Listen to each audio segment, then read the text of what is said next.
ओम शांति। बहुत सहज योग का अनुभव, क्या अनुभव सभी कर रहे थे। एक अनुभव सुनाता हूँ। बाबा को हम सभी याद करते हैं। बुद्धि के विमान से बाबा के पास जाते हैं। कभी याद करके बाबा को आह्वान करते हो, बाबा आकर के इस तख्त पर बैठ जाओ। जिसे दादी वतन में जाती है, शरीर से अलग होकर, डिटैच होकर, और बाबा को अपना रथ ऑफर कर देती है। बाबा आओ, जो आपको सेवा करनी है करो। खुद सो जाती है, खुद न्यारी हो जाती है और बाबा को अपना रथ दे देती है। आप सभी ऐसा अनुभव करते हो? कभी देते हो रथ बाबा को? बाबा इस अकाल तख्त पर आकर के बैठ जाओ। बाप और दादा संगम युग पर लाइट के तख्त पर विराजमान है। बाबा को अभी कौन सा तख्त है? शिव बाबा भी ब्रह्मा बाबा के लाइट के तख्त पर रहता है। स्थूल शरीर नहीं है, लाइट का शरीर है, सूक्ष्म शरीर है। और जब आता है तो उस लाइट के शरीर के साथ दोनों आत्माएं प्रवेश करती हैं। हम सभी भी बाबा को अपना अकाल तख्त ऑफर कर सकते हैं। बाबा आओ, इस तख्त पर बैठ करके सारी सृष्टि को दृष्टि दे के जाओ। लेकिन इतना लाइट का तख्त चाहिए। अगर भारी है, तख्त के 4 पावे होते हैं। एक भी पाव अगर ढीला हो, ठीक न हो, हिलता हो, नीचे ऊपर हो, तो तख्त काम में नहीं आता है।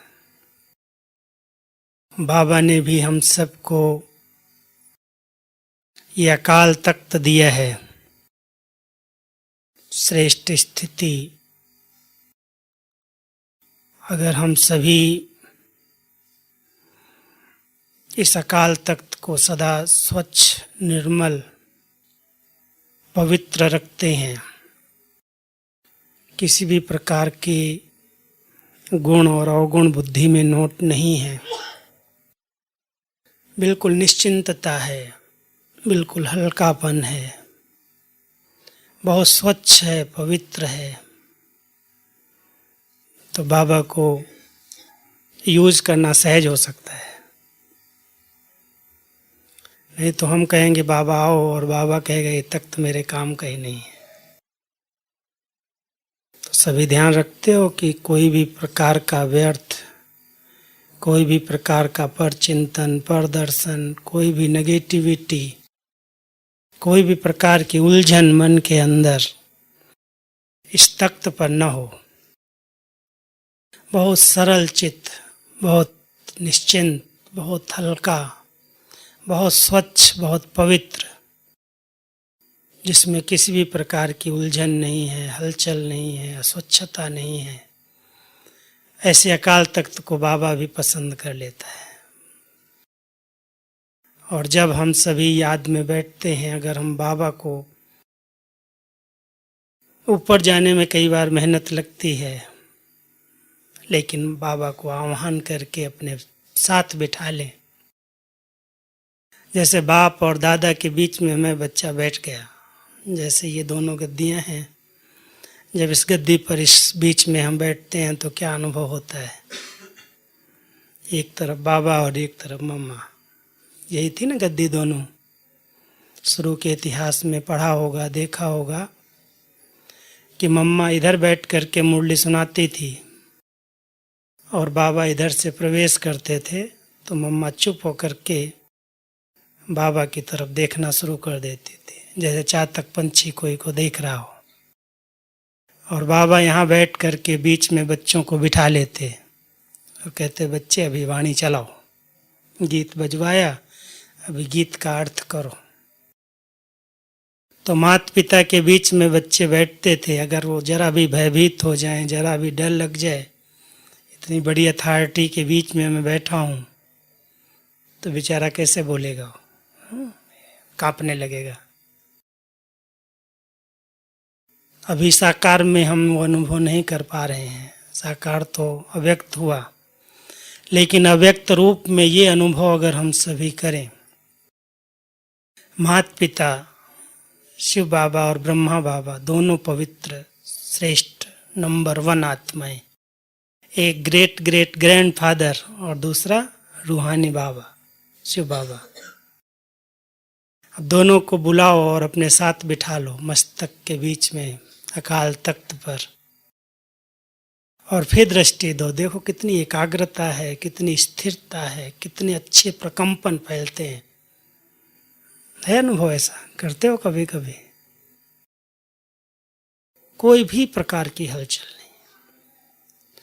उन सन्यासियों ने, गुरुओं ने शून्य स्थिति को बहुत सर्वोच्च माना है, निर्संकल्प समाधि बहुत बड़ी मानते हैं। और बाबा हमको कहता है बच्चे निर्संकल्प समाधि तुम्हारी नहीं है, निर्व्यर्थ और निर्विकल्प समाधि अवश्य है। कोई भी प्रकार का जरा भी व्यर्थ प्रवेश न करे। इतनी स्थिरता, इतनी स्वच्छता, इतना मिलन का आनंद है, सुख है, जो आज बाबा ने कहा कि ब्राह्मण जीवन के सुख का अनुभव करो।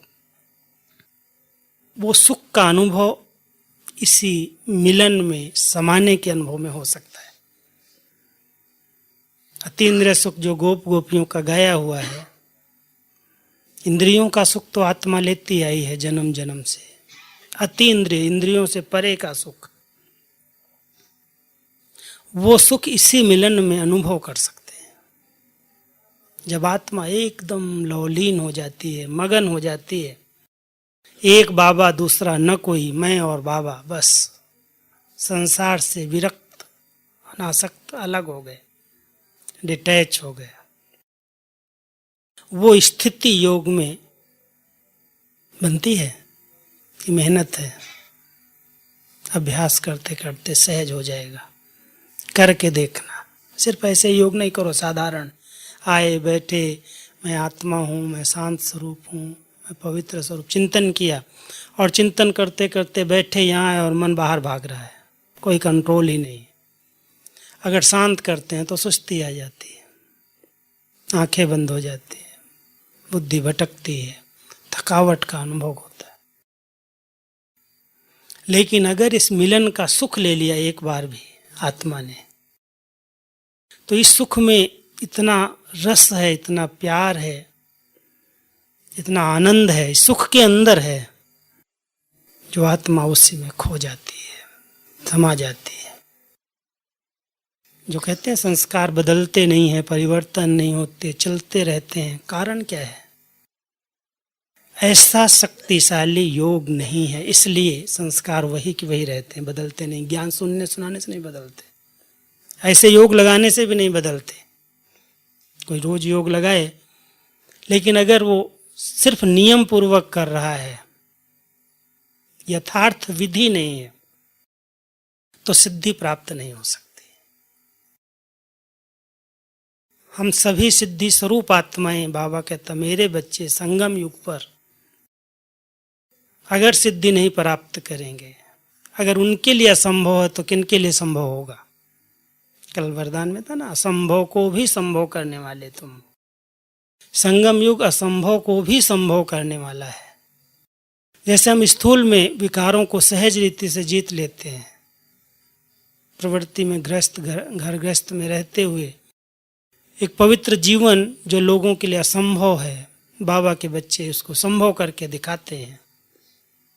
प्राप्तियां हैं, कौन मिला है, किसकी श्रीमत है, स्मृति में रहता है तो विकार खींचते नहीं हैं, विजय हो जाती। भले कभी युद्ध भी हो, लेकिन युद्ध करते करते भी आत्मा विजयी बन जाती है, असंभव बात संभव हो जाती है।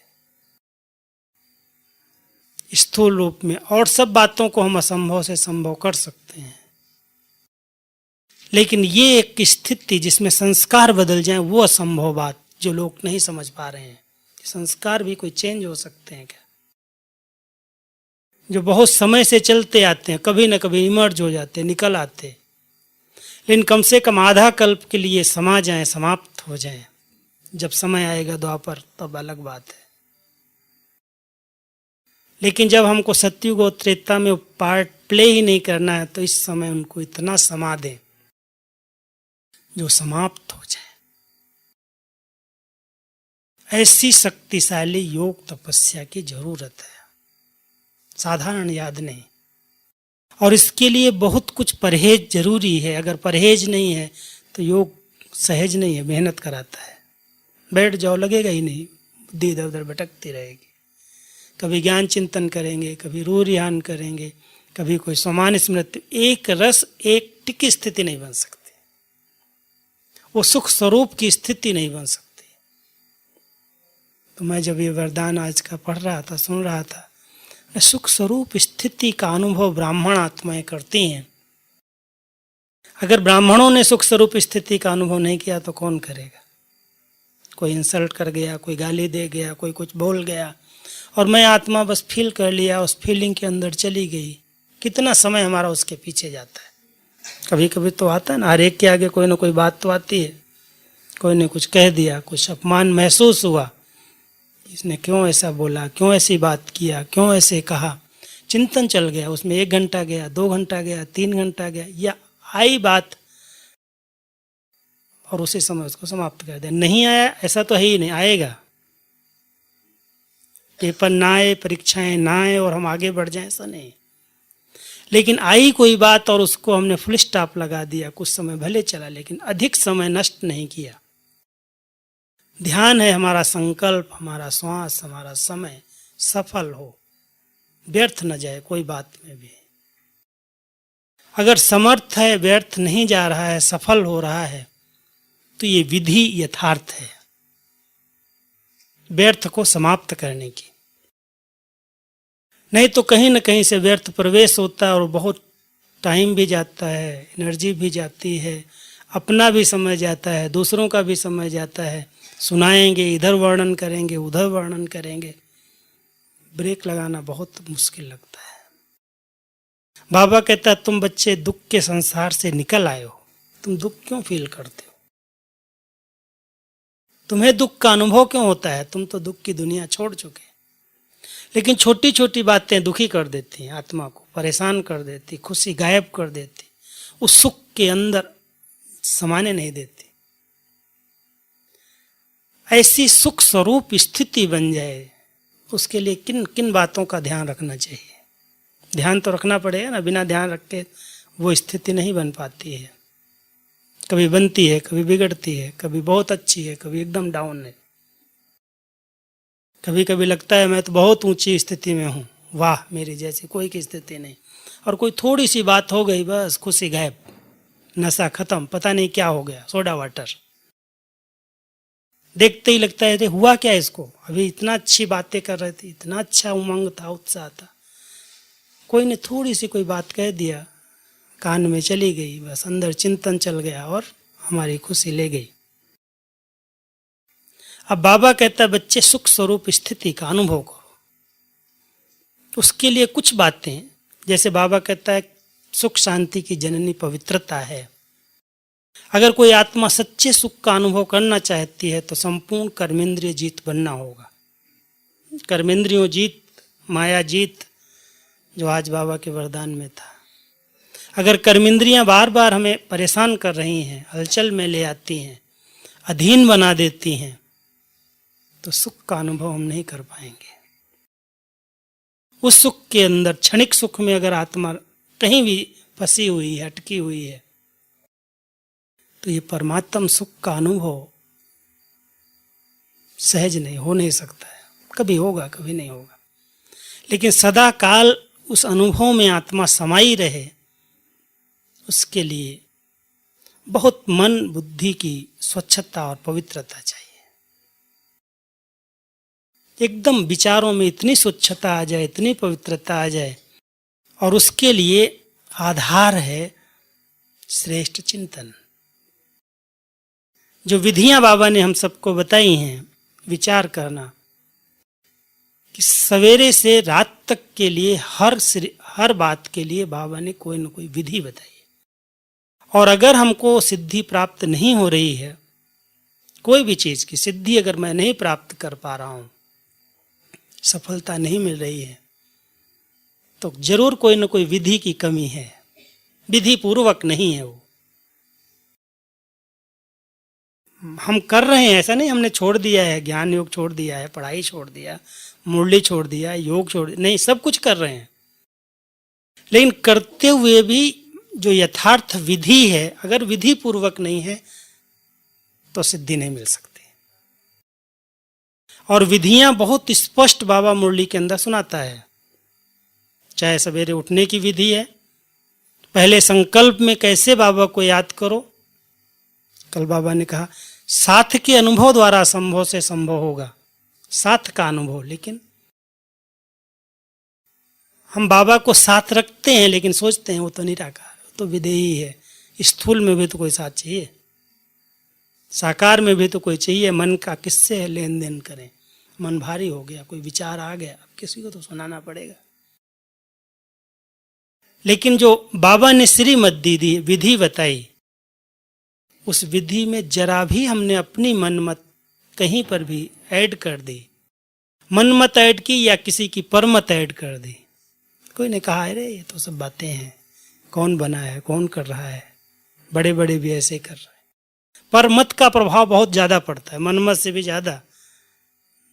परमत इतना पराधीन बना देती है जो सुख का अनुभव करने नहीं देती। कहीं न कहीं ऐसे विचार नेगेटिव, ऐसे साधारण प्रवेश हो जाते हैं, सोचते हैं चलो ऐसा ही ठीक है, ऐसा ही होगा, पास तो 8 ही होने वाले हैं, कौन 108 पास बनेगा, 16,108 की माला में आ जाए तो भी बहुत बड़ी बात है।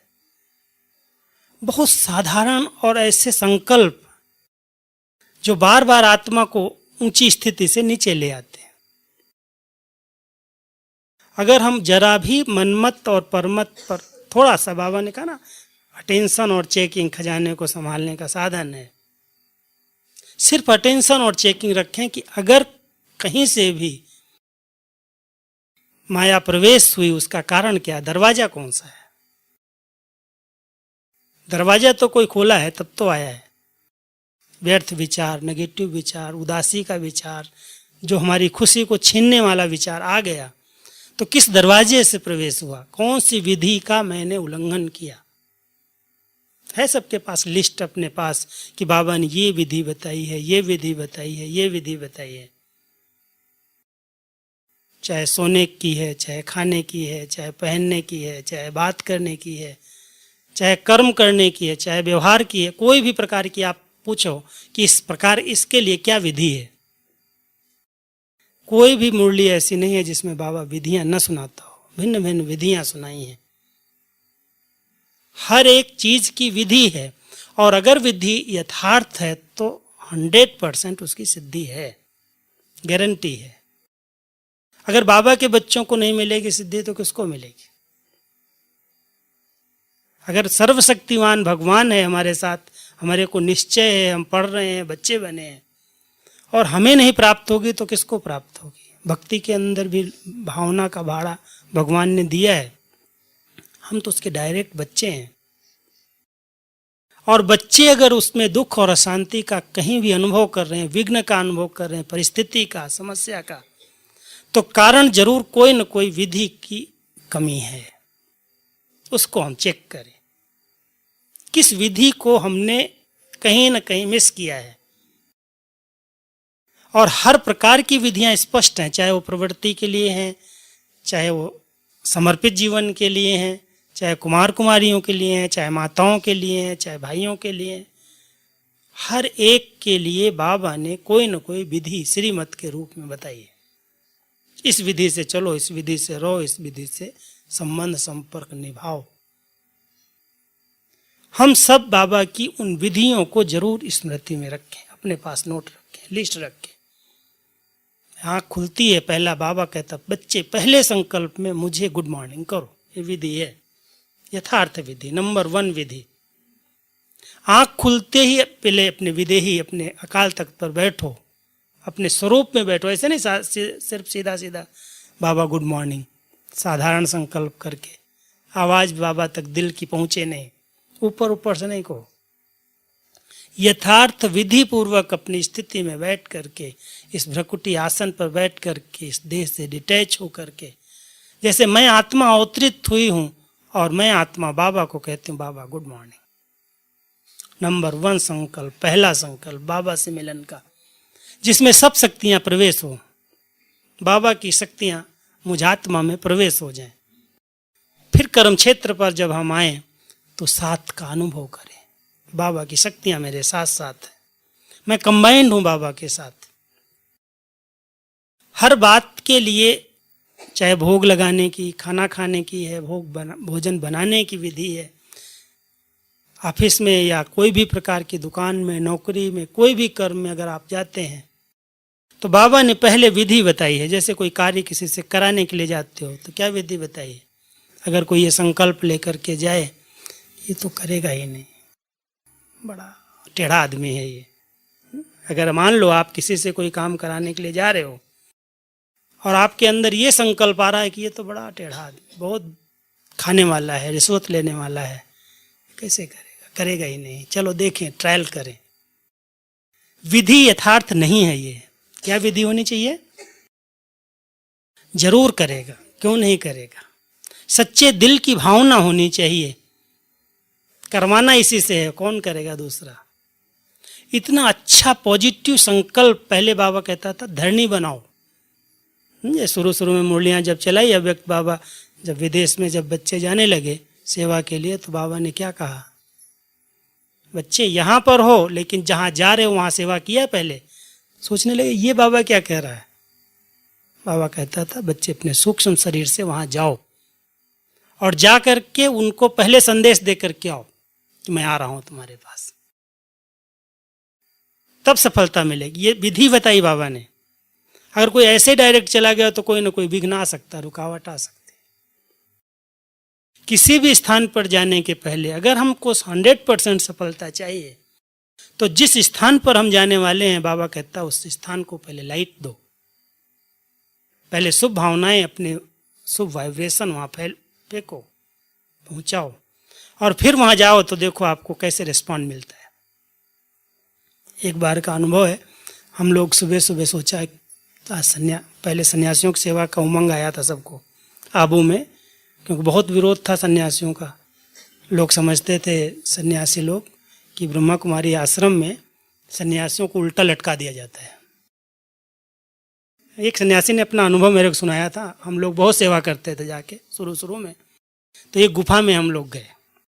सवेरे सवेरे बाबा ने जो विधि बताई, हमने कहा चलो प्रयोग करके फिर चलेंगे। सन्यासियों के पास जाना है, यहाँ गुफाएं बहुत हैं ऊपर पहाड़ियों में।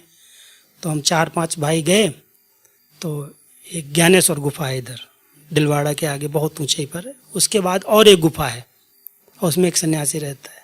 अभी तो बहुत गाय है रखी है, बहुत बड़ा हो गया है, मकान बना, गुजराती है। तो हम 4-5 भाई वहाँ गए सुबह सुबह, लेकिन हमने संकल्प किया था जहाँ जा रहे हैं वहाँ पहले वाइब्रेशन देंगे, योग करेंगे, क्योंकि पता नहीं क्या जो रिस्पॉन्ड मिलेगा, क्योंकि सबके अंदर नेगेटिव वातावरण भरा हुआ था। शुरू की बात है, अभी तो बहुत चेंज हो गया। तो हम लोग 4 लोग भाई तैयार होकर के गए, और जब पहुँचे तो वो हमारे स्वागत में बैठे हुए थे। कहते आओ। क्या है, कैसे? ये तो बहुत तुमने सुना था एंटी लोग हैं, बहुत कुछ बोलते हैं, क्या हुआ? हमने पूछा फिर कि आप हमारे ईश्वरीय विश्वविद्यालय को तो जानते होंगे, सुना होगा। बोला हाँ सुना है, बहुत कुछ सुना है, और ये भी सुना है कि आप लोगों के पास कोई जाता है तो आप उल्टा लटका देते हो। मैंने कहा ऐसी बात तो नहीं है भाई महात्मा जी, लेकिन आपने जो सुना है ना, हम आपको निमंत्रण देने ही आए हैं कि आप एक बार देखो। सुनने और देखने में बहुत बड़ा अंतर होता है। ऐसे बहुत प्यार से बात कर रहे थे। बोला आज आप लोग सवेरे सवेरे कुछ किया था क्या? हमने क्यों? बोला हमने देखा कि 4 फरिश्ते हमारे पास आए हैं और आकर के हमको कुछ निमंत्रण दे रहे हैं, कुछ कह रहे हैं। तो हम सोच रहे थे पता नहीं कौन आया, क्या हुआ, कुछ पता नहीं चला मेरे को। लेकिन आज अभी अभी आपको देखा तो लगता है कि आप लोग सवेरे आए थे। हमने कहा हम तो नहीं सवेरे आए थे, हम योग जरूर करते हैं सवेरे, संकल्प तो किया था कि आप लोगों के पास आज जाएंगे, ऐसी कोई भावना नहीं थी कि आपसे हमको ऐसे मिले। तो बोलता नहीं, आप सवेरे सवेरे सब आए थे। उनको भी अनुभव होते हैं, कैच होती है बातें। और उसके बाद उन्होंने इतना रिस्पेक्ट दिया, जब यहाँ ब्रह्मा भोजन रखा कम से कम 250 सन्यासी आए, पूरे पूरे आबू से इकट्ठे हुए यहाँ पर। एक ही सिर्फ थोड़ा सा नेगेटिव बोला था, यहाँ आकर के बोला था। तो बाबा ने हम सबको हर क्षेत्र में सफलता प्राप्त करने के लिए कोई न कोई अच्छी से अच्छी विधि युक्ति सिखाई है, समझाई है। सिर्फ उसको स्मृति में रखने की जरूरत है। कार्य व्यवहार में सफलता, संबंध संपर्क में सफलता, व्यवहारिक जीवन में सफलता, सब में सफलता, सिद्धि माना सफलता। अगर हमको सब बातों में सफलता चाहिए, संकल्प भी सिद्ध हो, बोल भी सिद्ध हो, कर्म भी सिद्ध हो, व्यवहार भी सिद्ध हो, हमारे लिए रास्ता साफ हो जाए। कितने भी समस्याएं दुनिया के लिए हों, कितनी भी रुकावटें हों, कितने भी विघ्न हों, कितने भी पेपर हों, लेकिन हम सहज रीति से एकदम बाबा के साथ का अनुभव करते उनको पार कर लें।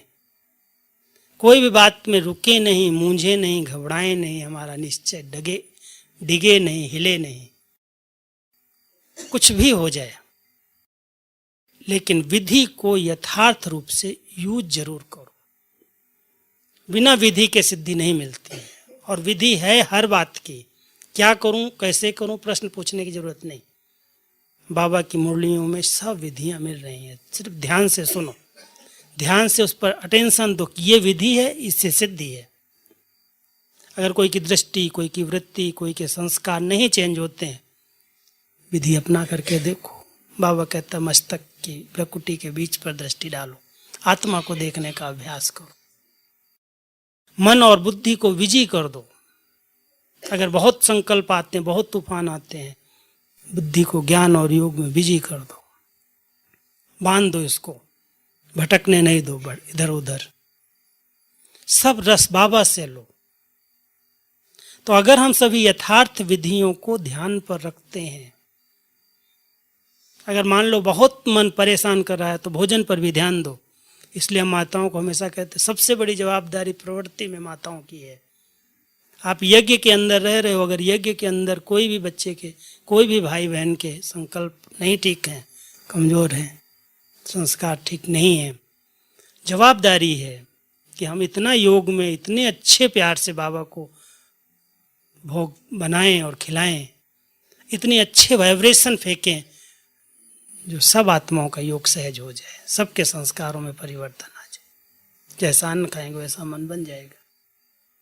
लेकिन हम अलबेले हैं, हम उस विधि पूर्वक नहीं चल रहे हैं और हम कहते फलाना ऐसा है, वो ऐसा है, वो ऐसे ये सोचता है, वो ऐसा सोचता है। क्यों सोचता है? विधि पूर्वक कोई भी कर्म करो, सबसे बड़ी विधि तो स्वच्छता है।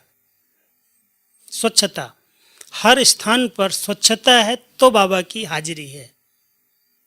अगर बनाने वाला स्वच्छ नहीं है, अगर उसके वस्त्र स्वच्छ नहीं है, उसके विचार स्वच्छ नहीं है, उसका शरीर स्वच्छ नहीं है, तो भोजन का न बाबा स्वीकार करेगा, न उसको ब्रह्मा भोजन कहा जाएगा। जवाबदारी हो गई ना। विधि ठीक नहीं है और हम सोचते हैं पता नहीं ये सब क्यों हो रहा है। यज्ञ का भोजन खाते हुए भी आत्माएं पावन क्यों नहीं बन रही हैं? विधि की कहीं न कहीं कमी है, कहीं न कहीं भान है हमको, हम इस जाति के हैं, इस धर्म के हैं, इस कुल के हैं, ये सब ब्राह्मण हैं, अलौकिक हैं। क्यों स्मृति रखते हो ये हैं, वो हैं, ऐसे हैं, वैसे हैं? अगर हम सभी बाबा के बच्चे इस विधि को अपनाएं कि हम तो अलौकिक हैं, हम तो ब्राह्मण हैं, हम तो मर्जीवा हैं, तो कोई भी नेगेटिव, कोई भी व्यर्थ संकल्प प्रवेश ही नहीं करेगा। और फिर जो कर्म हम करेंगे उसकी सिद्धियां प्राप्त होना शुरू हो जाएंगी। तो संगम युग पर हर बात में सिद्धि मिलनी चाहिए। मांगने की जरूरत नहीं है। बाबा से कहो नहीं मुझे करो, मदद करो, साथ दो, सहयोग दो। वह तो ये बच्चे ने पहचाना नहीं मुझे, अभी तक मांगता है, इसका संबंध ठीक नहीं है। मांगना सिद्ध करता है संबंध ठीक नहीं है। भगत मांगते हैं, बच्चे मांगते नहीं हैं, अधिकारी होते हैं। जो कुछ बाबा के पास है वो हमारा है। सर्व शक्तियां बाबा के हैं। अगर मास्टर वो सर्वशक्तिमान है तो मैं मास्टर सर्वशक्तिमान। मिलेंगी, क्यों नहीं मिलेंगी? लेकिन संबंध ठीक है, कनेक्शन ठीक है। रिलेशन कनेक्शन नहीं है और हम चाहते हमको सब कुछ मिले तो कैसे मिलेगा? अगर हमें कुछ भी जरूरत है, सहन करने की शक्ति चाहिए, समाने की शक्ति चाहिए, सामना करने की शक्ति चाहिए, परखने की चाहिए, निर्णय करने की चाहिए, हर एक शक्ति की जरूरत तो पड़ती है। लेकिन समय पर वो काम में आए। समय बीत गया फिर याद अरे संभाल लेना चाहिए, नहीं बोलना चाहिए, ये बात तो बोलने जैसी नहीं थी, मेरे मुख से निकल गई। है सहन करने की शक्ति, समाने की शक्ति, लेकिन सहन नहीं किया, समाया नहीं, तुरंत जवाब दे दिया, अपसेट होकर के, डिस्टर्ब होकर के, मूड खराब करके बोल दिया, संबंधों में और टकराव पैदा हो गया और बिगड़ गया। जो बनना चाहिए वो बिगड़ गया। आप कहते अब क्या करूं? हो गया, काम नहीं किया सहन करने की शक्ति, समाने की शक्ति। समय पर नहीं, बाद में पछता रहे हैं। दुनिया में भी तो ऐसे ही है ना, पछता रहे हैं। पश्चाताप क्यों करना पड़ रहा है? क्योंकि समय पर परवश हो जाते हैं, इंद्रियों के गुलाम हो जाते हैं, अपने आप पर कंट्रोल नहीं रहता। इतना जोश आ जाता है, इतना अहंकार आ जाता है, जो कुछ न कुछ कर बैठते उल्टा। और उसकी सजाएं जब खाते हैं तो भोग करके कहते बहुत बड़ी गलती हो गई, मुझे माफ कर दो। कौन माफ करेगा? अगर मान लो कोई देने लेने से, पैसा रिश्वत देने से माफ भी हो जाए, फिर भी धर्मराज के खाते में माफ होगा? भगवान के खाते से तो कोई उसको छुड़ा ही नहीं सकता है। कर्मों का खाता तो कोई चेंज ही नहीं कर सकता है, चाहे जो हो, चाहे कितना भी बड़ा ज्ञानी हो। लेकिन अगर परवश स्थिति में स्थित है तो कुछ न कुछ उल्टा होगा। इसलिए बाबा हमको कहता है, बच्चे परवश स्थिति न बनने दो, अपने वश में रखो। मन को, बुद्धि को, संकल्पों को अपने वश में रखो, अपनी एक एक कर्मेंद्रिय को अपने वश में रखो। स्वराज्य अधिकारी स्थिति में स्थित होकर के रहो। जितनी हमारी वो स्थिति बनती जाएगी, सब वश में रहेगा और सब वश में हो जाएंगे। किसी को वश में कहने की जरूरत नहीं है। कभी नहीं कहना कि क्या करूं, ये वश में नहीं, मेरे कंट्रोल में नहीं है, ये कहना नहीं मानता है। सब मानेंगे, क्यों नहीं मानेंगे? लेकिन अगर मेरी कर्मेंद्रियां, मेरा मन मेरा कहना नहीं मानता तो कोई नहीं मानेगा।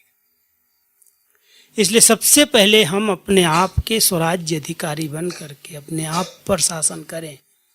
ये विधियां जो बताई हैं बाबा ने, वो बहुत इतनी अच्छी हैं, सरल हैं, और सरल शब्दों में बाबा ने बताई हैं। सिर्फ हम उनको स्मृति में रखें और समय पर यूज करें। अपने आप सब कार्य सिद्ध हुए पड़े हैं, सब प्रकार की सफलता हुई पड़ी है।